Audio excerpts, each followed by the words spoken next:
Hi there, my name is Laura, and I'm here to talk about DevOps transformations and system science. So, all of this different stuff that we're trying to do, all of these DevOps transformations are changes we're trying to make to our organization. However, the big question is, how do you make this thing stick? No matter what happens, no matter what changes, how do we make this thing always keep going? My contention is this has to do with system science and stable equilibrium states. I already see eyes glazing, so let's talk some physics. Imagine we have a hill. We have 2 points on the hill at the very top and 2 at the very bottom. If we were to put a ball at either of these points, these are all equilibrium states, meaning the ball is in balance and it won't move. At the top of each point, these are called unstable equilibrium states, which means only a tiny change will cause the ball to roll away, and it takes a lot more energy to get to those points. On the other hand, in the valleys, you get to stable equilibrium states. It takes a lot of energy to move the ball from these lower points to any other point, and you're more likely to return to these points.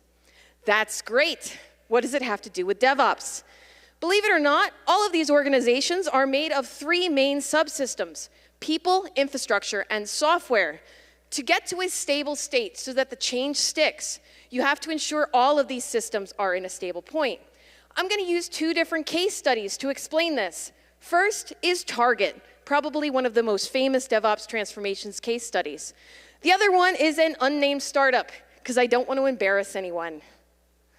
So we're going to use this, and we're going to look at people first. Target, a stable people system.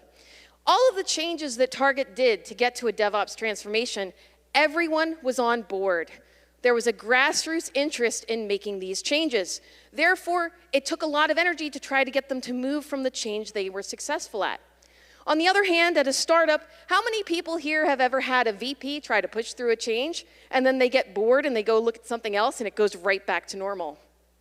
This is typically what happens. We call this a red flag. Whenever there is one person doing all of the glue work, one person pushing through that change, or a small group of people, you know that you are in an unstable equilibrium state. So, how do you fix it? Make sure everyone's on board. Next up, let's talk about infrastructure. Target is able to have a general sense of what their infrastructure is, so it doesn't actually matter what infrastructure they're using. They know they have compute, and if they change their compute, it's not a big deal. They can go from one cloud to another. At said unnamed startup, the unstable infrastructure state that they are currently in is that, let's say they're using a hyperscaler. I'm going to pick on AWS, because AWS is big enough to pick on. And they're used to using all of the various bits and pieces from that infrastructure. However, they have a red flag. If they suddenly need to move to GovCloud, they don't know what they're doing. Slight problem. So therefore, this is an unstable equilibrium state. Finally, let's talk about software. Target's stable equilibrium state with their software was proven because they chose the tools they were going to use, they kept using them, and they didn't go chase the newest, shiniest thing. On the other hand, the startup that I'm not naming, oftentimes it would start up a new project, it would be on new tools, chasing the new, shiniest thing. Often in a startup, you often hear, hey, I want to go refactor all of our stuff to go try out this new thing. That's an unstable equilibrium state, because if you have too many shiny new tools, all of the organization having something then change, all of a sudden everything falls apart. So hopefully these 3 examples using these 2 different case studies explain these subsystems.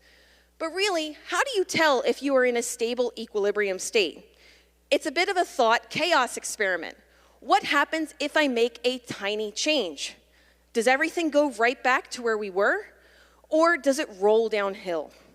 That's one way to tell. Also, if you're making these kinds of changes, maybe you're asking, how do I minimize these little changes, these perturbations to my system? Well, if you're in a stable state, it doesn't matter. So you don't really have to worry about it. Now, I often get asked, what about SRE? What about platform engineering? What does that have to do with DevOps transformations? Believe it or not, technically they are DevOps transformations, but it's all about making this change happen. And so therefore, it's really about finding your equilibrium.